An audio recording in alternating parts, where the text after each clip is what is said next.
합니다. 하나님의 영광을 위하여 삽시다. 하나님의 영광을 위하여 살고 싶습니다. 라고 하는 이 말 자체가 참 많이 빈번히 성도들에 의해서 전달되어지고 이야기되어지지만 어쩌면 우리는 하나님의 영광을 위하여 산다는 것의 명확한 뜻이 무엇인지 모른 채 그저 이야기하고 있을 줄도 모릅니다. 하나님의 영광을 드러내고 하나님의 영광을 위하여 살며 하나님의 영광을 위하여 이 한 목숨을 드리겠노라 이야기할 때에는 그 영광을 위하여 산다는 것이 무엇이냐 물었을 때 그에 대한 명확한 답을 내리고 그에 따라서 저는 이렇게 살아갈 것입니다. 이렇게 사는 것이 하나님의 영광을 위한 것입니다. 라고 말할 수 있어야 하지만 영광을 위하여 산다라는 그 말의 추상적인 그림, 느낌, 뭔가 알 수 없는 의미는 알지만 설명하지를 못합니다. 이유는 생각해 본 적이 없어서입니다. 영광을 위해 살자는 그 말에 아멘으로 화답하였지만 그 영광을 위하여 사는 것이 무엇인지를 고민해 본 적이 없고 그리고 지금의 자신의 삶을 통해 영광이 하나님께 정말로 영광이 드러나질까에 대한 명확한 답을 내려보지 못했기 때문일 겁니다. 오늘의 본문은요, 하나님의 영광을 위해 사는 것이 무엇인지, 어떤 삶을 살아야 하나님의 영광을 위하여 사는 삶인지에 대한 확실한 답을 보여주고 있습니다. 우리는 다시 한 번 더 23절의 말씀을 읽도록 하겠습니다. 시작.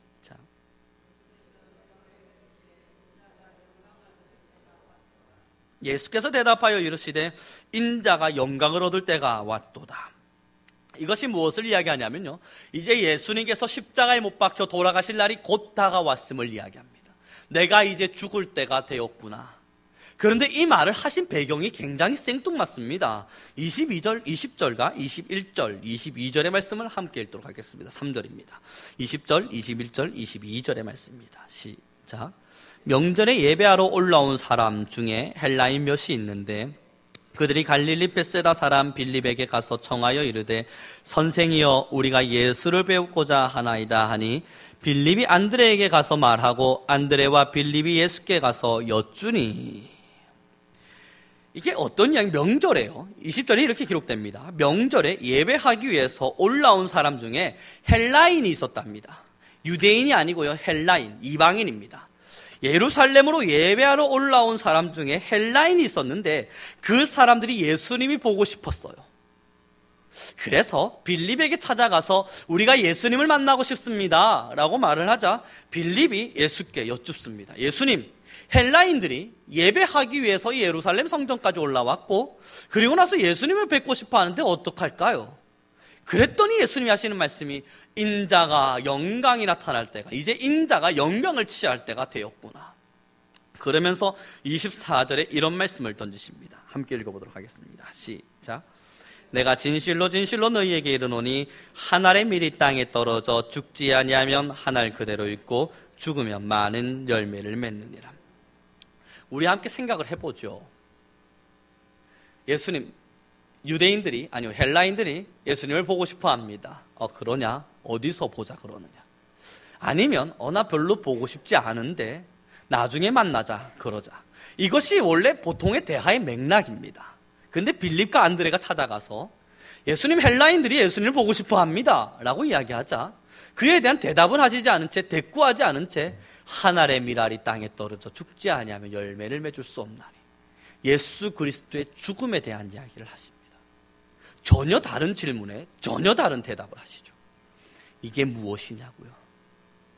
예수님께서요, 이제 헬라인들, 다시 말해서 이방인들이 예수 그리스도를 찾는 것을 보았습니다. 이것을 시작으로 그리스도의 죽음으로 수많은 이방 민족들이 하나님께로 돌아올 신호탄이 울려졌음을 그리스도가 하신 겁니다. 헬라인이 찾아왔어요. 이 헬라인이 찾아오자 예수님은 이제서야 이제 내가 죽을 때가 되었구나. 이젠 내가 십자가에 못 박힐 때가 되었구나. 하늘의 미랄이 되어 내가 땅에 떨어질 날이 되었구나. 그렇게 내 자신이 썩어지게 되면 수많은 이방의 민족들이 돌아올 것임을, 이제 하나님께서 나에게 죽음이 다가왔음을, 십자가를 져야 될 아픔이 다가옴을 신호탄으로 알려주고 계신 거구나. 헬라인이 찾아왔다는 그 말 앞에 예수님은 그것을 생각하게 됩니다. 그리고 이제 그리스도의 죽음을 예표하신 겁니다. 다시 한 번 더 24절의 말씀을 함께 읽도록 하겠습니다. 시작.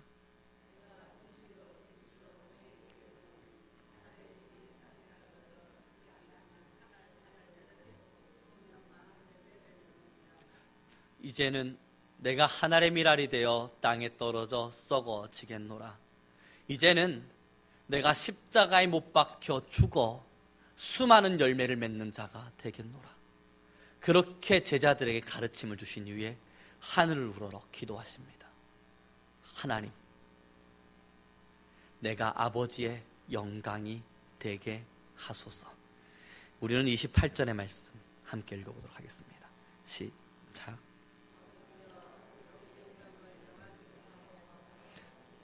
이에 하늘에서 소리가 나서 이르되 내가 이미 영광스럽게 하였고 또다시 영광스럽게 하리라 하시. 그리스도가 죽음에 대한 예표를 던지신 이후에 하나님께 기도를 하신 거예요. 아버지여, 아버지의 이름을 영광스럽게 하옵소서. 자신의 죽음으로, 자신이 죽어 이방에 참 많은 사람들이 하나님께로 돌아옴이 되므로 하나님 영광이 되게 하옵소서. 사랑하는 우리 성국의 성도 여러분, 하나님의 영광을 위해 살고 싶다라는 것이 무엇인 줄 아십니까? 오랜 시간 찬양을 함인가요? 우리의 입술을 통해서 찬양을 끊임없이 불러주는 그것이 하나님을 영광스럽게 하는 것일까요? 맞습니다. 그러나 성경에서 기록되어지고 있는 하나님을 영광스럽게 하라의 예표 예수 그리스도는 무엇을 우리에게 가르치셨냐면 죽어라, 죽음으로 말미암아 많은 열매를 맺으라. 그렇게 많은 열매를 맺음으로 말미암아 하나님의 영광이 되라. 그리고 예수님은 말씀하셨습니다. 아버지여, 나의 십자가의 죽음으로 말미암아 아버지의 영광이 되게 하옵소서. 사랑하는 우리 성교회 성도 여러분, 하나님의 영광이 되고 싶다라는 이 한마디의 말은 자신을 죽이겠다는 결단입니다. 저는 하나님의 영광을 위하여 살겠습니다 라는 이 한마디의 말은 하나님, 내가 죽어 밀알이 될 것이며 내 것을 퍼다 내가 가진 자존심과 내가 가진 생각과 내가 하고자 하는 수많은 욕망과 뜻 모든 것들을 다 포기하고 나를 죽어가는 자들을 살리겠습니다. 그를 통해 열매를 맺겠습니다. 그렇게 살 것임을 결단합니다. 이 나의 삶을 통해 하나님 영광받아 주옵소서. 이것이 하나님의 영광이 되겠다는 결단입니다. 우리는 오늘 27절의 말씀을 다시 한번 더 읽어보도록 하겠습니다. 시작.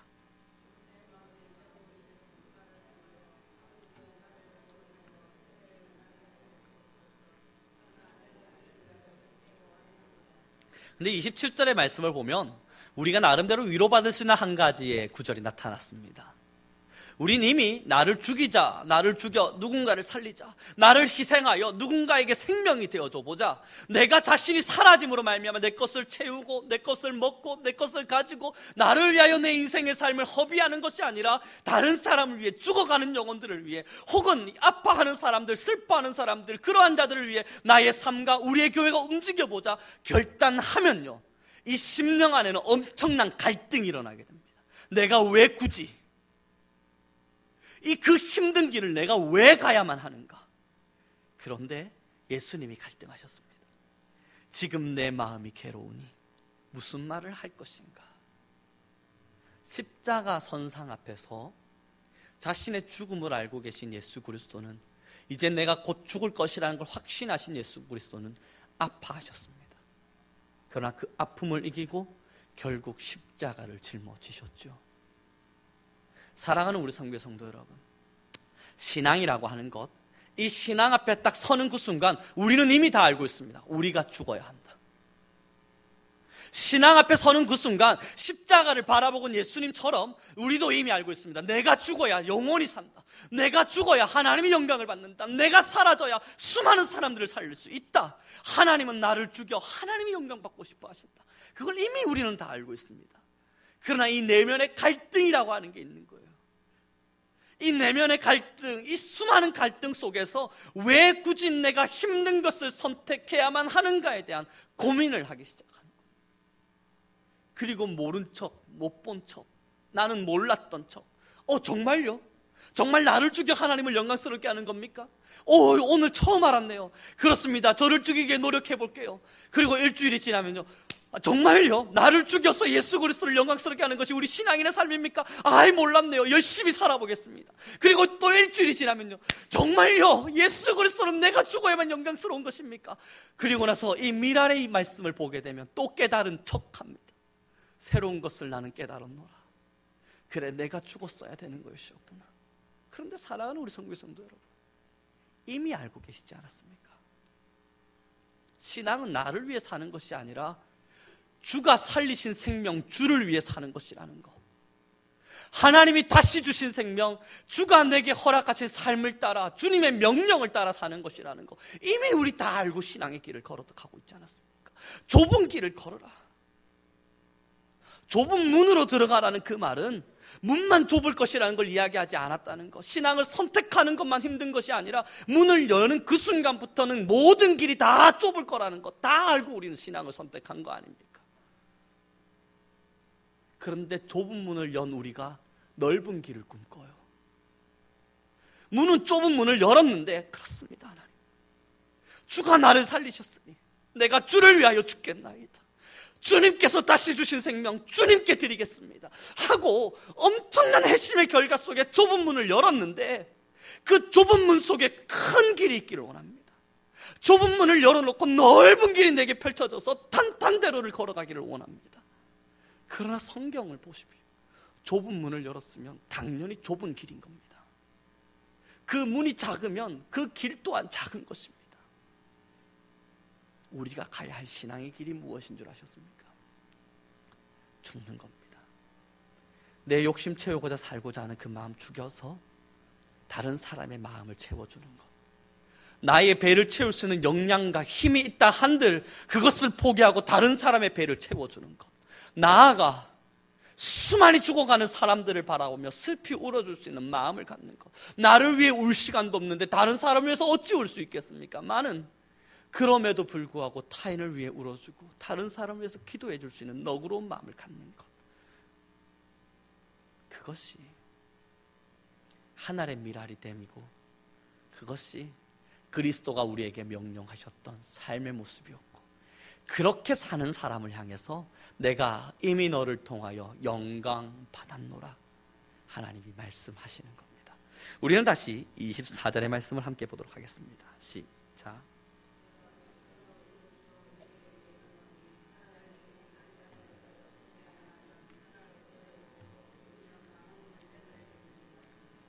우리 함께 하늘의 미랄의 길을 걸었으면 좋겠습니다. 하늘의 미랄의 길을 걷기를 소망합니다.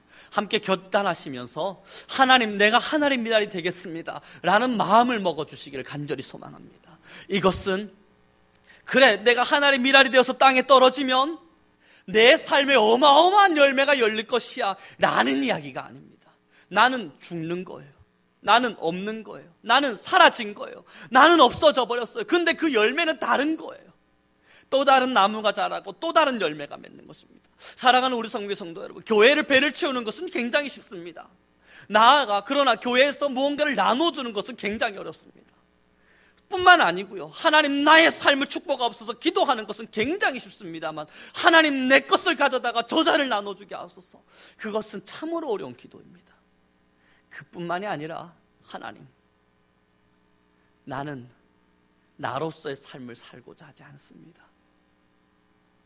나를 위한 삶이 아닌 주를 위한 삶이 되게 하소서. 그 기도는 쉽지만 그것이 실천되기는 참으로 어렵습니다. 사랑하는 우리 성도 여러분, 하나님의 영광이 되기를 원하셨습니까? 정말로 우리 성도님들의 삶, 지금의 이 신앙의 삶의 길을 걸으며 내 삶이 하나님의 영광이 되기를 소망하십니까? 이제 미랄이 되시길 바랍니다. 정말로 우리 성도님들의 심령에 내 삶을 통해 하나님이 영광받기를 원하노라, 그 고백이 있었고 그 간증이 있었고 그러한 소망이 있었고 그러한 꿈이 있었노라면 이제는 하늘의 미랄이 되시기를 간절히 소망합니다. 이름도 없이 흔적도 없이 소리도 없이 소문도 없이 사라질 줄 모릅니다. 예수 그리스도가 그리하셨듯 십자가를 지며 비난과 채찍을 맞으셨듯 자신을 사랑했던 자, 자신이 사랑했던 자에게 배신을 당하고 배반당하셨듯 아무 이유 없이 사람들에게 조롱거리가 되고 아무 이유 없이 자신이 가진 모든 것을 쏟아내야만 했듯 그리스도는 우리에게 그러한 삶을 요구하십니다. 나아가 25절과 26절입니다. 함께 읽어보도록 하겠습니다. 시작.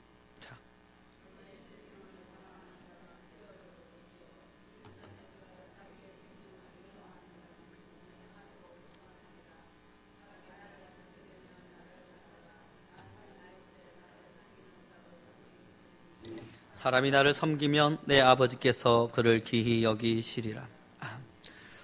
이러한 미랄이 되지 않은 이 설교 앞에서 혹은 이러한 말씀을 알고 있는 우리가 나를 너무 사랑하느라 미랄되기가 참으로 어렵습니다. 그러한 자를 향해서 25절은 이렇게 고백합니다. 자기의 생명을 사랑하는 자는 잃어버릴 것이니라. 내 생명을 너무 사랑해서, 내 것을 너무 사랑해서, 나의 자신, 나 자아를 너무 사랑해서 미랄되기를 포기하며 살아가게 될 때 예수 그리스도가 말씀하시길 잃어버릴 것이니라. 그러나 이 세상에서 자기의 생명을 미워하는 자는 영생하도록 보존하리라. 사람이 나를 섬기면 나를 따르라. 나 있는 곳에 나 섬기는 자도 있으리라. 예수 그리스도가 있는 곳에 주님을 섬기는 자가 있대요. 예수 그리스도가 있는 곳이 어딘 줄 아십니까? 골고다 십자가의 언덕이었습니다. 예수 그리스도가 계셨던 곳이 어딘 줄 아십니까? 병들고 힘들고 아픈 자들의 삶이었습니다. 창기와 죄인들, 그 공간 안에 예수 그리스도는 계셨습니다. 나는 의인을 부르러 온 것이 아니라 죄인을 부르러 온 것이라. 그리고 그들에게 나아가 낮디 낮은 곳에, 천하디 천한 곳에 사람들을 돌보셨고 외로워하는 자를 고치셨고 힘들어하는 자를 일으키셨으며 나아가 죽어가는 영혼들을 위해 십자가를 지심으로 모든 걸 포기하셨습니다. 거기가 예수님이 계신 곳입니다. 저 높은 헤롯 왕이 있었던 왕궁에서 바리새인들이 거닐고 있는 거리를 함께 뒷짐지고 걸으며 나아가 사두개인들이 누릴 수 있었던 금은보화를 누리면서 사셨던 예수 그리스도가 아니라 나는 머리 둘 곳 없노라. 여우도 굴이 있지만 나는 머리 둘 곳이 없노라 말씀하시며 끊임없이 창기들과 죄인들, 병자들과 환자들, 귀신 들린 자들과 아픈 자들, 혈류병 여인들, 38년 병자들, 그러한 자들을 찾아다니며 직접 찾아다니며 그곳에 계셨습니다. 그곳에서 3년의 인생 동안 아픈 자들, 힘든 자들, 위로가 필요한 자들을 위로하셨던 예수 그리스도는 죽어가는 영혼들을 위해 마지막 골고다 언덕에 계셨습니다. 예수님을 섬기는 자는 예수님이 계신 곳에 있답니다. 예수님이 계셨던 곳, 바로 낮은 자리입니다. 그 낮은 자리에 있는 자들이 하나님의 영광이 될 것입니다. 때로는 죽어가는 영혼들을 위해 배알 꼬이지만 나의 자존심을 내려놓을 수 있는 용기, 내 자녀에게 혹은 내가 먹을 것이 조금은 없어 내 것을 채우고 싶은 욕심이 들지만 그러나 조금 더 배고픈 자를 향해 나눠줄 수 있는 마음, 나아가 우선은 내가 잘 살면 돕겠노라 그러한 생각이 드는 안타까운 마음 속에 나누다 보면 주가 주시리라는 믿음으로 나아갈 줄 아는 담대함. 제가 25세 참 철없던 나이에 26이네요. 터키에서 편지 한 통을 받아 들고는 목사님을 찾아가곤 제가 이야기했습니다. 목사님, 저 선교 가야겠습니다. 터키로 선교 가렵니다. 그때 그 편지 한 통이 무엇이었냐면 우리 성도님들도 보셨겠지만 그 독일의 선교사님들이 터키에서 그 순교하시면서 막 이렇게 칼 찔리시고 하셨던 그 영상들, 그 영상이 한국에 뜨기 전에 이메일을 먼저 받았습니다. 와서 터키를 좀 도와달라. 젊은 사역자들아, 와서 도와달라. 너희들이 할 일이 너무 많다. 그 선교사님의 눈물의 호소의 편지를 보았고 저는 가슴이 뜨거웠습니다. 가자. 내가 가서 죽자. 그리고 나서 목사님을 찾아갔습니다. 목사님, 가게 해주십시오. 극구 말리시고 사양하시고 안 된다 말씀하셨습니다. 그래도 제 마음 안에는 용납되지 않는 마음에 가야겠다는 결단이 있었습니다. 그때 딱 한마디의 말에 무너졌어요. 가서 뭐 할 건데? 가서 너가 뭘 할 수 있는데? 성경을 가르칠 수 있냐? 아니면 말씀을 증거할 수 있는 자격이라도 되냐? 나아가 넌 성경과 말씀을 얼마나 아는데? 모르죠. 이제 신학교 2학년인데요. 그럼 자격은요? 없죠. 전도사도 아닌데요. 그렇구나. 자격을 키우자. 힘을 키우자. 만약 제가 그때 그 터키라고 하는 공간 안으로 갔더라면 아마 저는 저의 무능함, 아무것도 할 수 없는 저의 나약함, 그것을 처절히 느끼고 다시 한국으로 귀국했든, 아니면 젊은 혈기에 나도 예수 그리스도를 믿는 사람이다, 나도 죽여라 하며 그렇게 목숨 바쳐졌든, 두 가지 중 하나가 아니었겠습니까? 그렇게 됐다면 그것이 미랄입니까? 도대체 무슨 열매를 맺은 것입니까?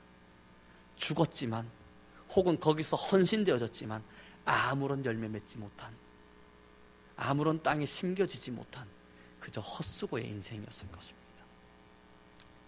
축복합니다. 미랄이라 하는 것은 썩어 열매를 맺는 것입니다. 그리스도가 우리를 향해서 죽으라 명하는 것은 너희가 썩어 땅에 뿌려져 열매를 맺는 자가 되라는 이야기입니다. 열매를 맺으라 하는 이야기는 그저 여러분들의 인생의 죽음을 헛것으로 보내지 말라는 이야기입니다. 사랑하는 우리 성교 성도 여러분, 하나님의 영광을 위하여 하나님, 내가 나의 모든 삶을 포기하고 주의 영광이 되겠습니다 이야기하며 내 삶을 포기하며 하나님의 뜻을 따라 살아갈 때, 그것이 그저 내 삶의 죽음만을 요구하는 것이 아니라 그를 통해 죽어가는 자들 살아나는 영광의 빛을 보게 될 것입니다. 많은 사람들이 살아나는 아름다운 열매를 봐야만 합니다. 고로 사랑하는 우리 성교 성도 여러분, 우리 성도님들의 삶의 미랄이라면, 정말 우리 성도님들께서 미랄의 지금 삶을 살아가고 계신다면 열매가 있어야 합니다. 정말로 우리 성도님들께서 하나님의 영광을 위하여 내가 미랄이 되어 살겠노라 결단하고 결심하셨다면, 그 삶을 지금 살아가고 계시노라면 반드시 열매가 있어야만 합니다. 그 열매가 없이 하나님, 나는 이렇게 헌신하는데 왜 안 됩니까? 하나님, 나는 이렇게 죽어가며 살아가는데 왜 안 됩니까? 하나님, 나는 이렇게 나 자존심, 내 자존감, 내 마음 다 무너뜨려가며 살아가는데 왜 안 됩니까? 이야기하신다면 그것은 처음부터 잘못 뿌려진 씨앗입니다. 사랑하는 우리 성교 성도 여러분, 지금 우리 성민교회가 여기 현수막 하나를 걸어놓고 살아있는 교회, 살리는 교회를 이야기했습니다. 살리는 교회예요. 이것이 미랄의 진정한 죽음일 것입니다. 미랄의 진정한 죽음이라고 하는 것은 죽음으로 누군가들을 살려내는 것일 겁니다. 우리 하나님께서 우리 성도님들에게 요구한 삶입니다. 무작정 예수 그리스도를 위해서 아무것도 모르는 척, 혹은 자존심도 없는 척, 그렇게 죽은 채 사는 것이 아니라 열매 맺어질 자리를 보고, 열매 맺어질 공간을 향해 이곳에 들어가 내가 죽어지면 반드시 열매가 맺겠구나 확신과 용기를 가지고 나아가 죽으라는 겁니다.